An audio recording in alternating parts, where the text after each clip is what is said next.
Hey everyone, I'm Dr. Michael Breus, the sleep doctor. One of the most common questions I receive among my patients who identify as female is, why does my sleep get so disrupted during my menstrual cycle? That is a great question. And I always have to pause and say, which part of your cycle? Maybe you sensed this already, but each stage of your period can have a different effect on your overall sleep. And so while your sleep may be disrupted, you may experience different kinds of interruptions. So let's talk about the different phases of your menstrual cycle and how you might experience unique sleep challenges within each phase.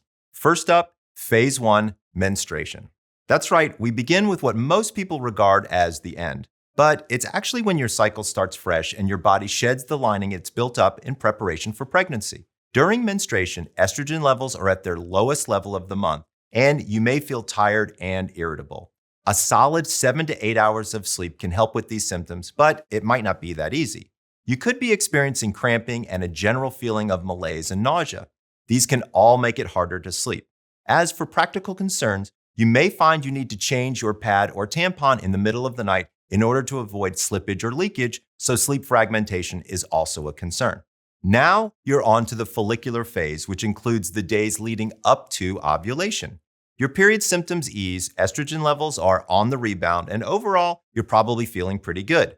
This is a great time to double down on sleep. Even if your energy is high, be sure to get the rest you need. Your body will thank you.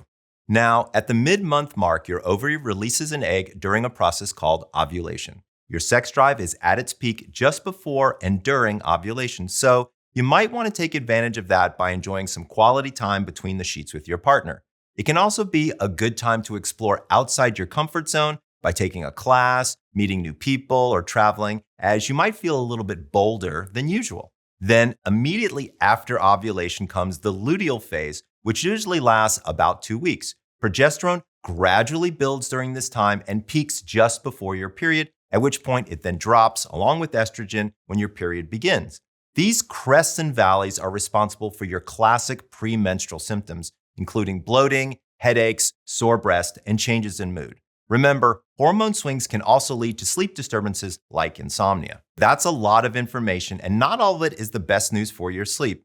But I have some tips that can help you get the rest you need and deserve no matter the time of the month. First, it's always a good idea to talk with your doctor, but you can try and manage many of the physical discomforts that you have or are experiencing. Ibuprofen, a heating pad, a warm bath, or just relaxing can help prepare your body for sleep. When it's time to turn in for the night, remember, turn the thermostat down. Changing hormone levels can increase body temperature and make it much harder to sleep.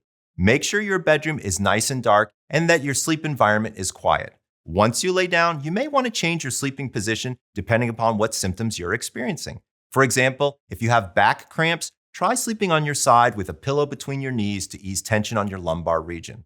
Then, focus on relaxation. Though more research is needed, some studies have found that deep breathing and meditation techniques can help relieve period symptoms. While I know you hear me talk a lot about sleep consistency, during your cycle, you should feel free to change your bedtime as you need to. Some of my patients find that they need to go to bed earlier before their period starts and then back to their normal bedtime afterwards. And for some patients, it's the opposite. Feel free to experiment and find out what works best for you. But remember, keep your wake-up time as consistent as you possibly can. If you're still experiencing sleep problems or excessive discomfort after making these changes, it's a good idea to talk to your doctor. Above all, remember to embrace self-care. Your period is a good reminder to slow down and offer yourself as much comfort as possible. And if you want to learn more about my favorite breathing technique, 4-7-8 breathing, we have a quick video all about it right here. This is Dr. Michael Breus, the sleep doctor, wishing you sweet dreams.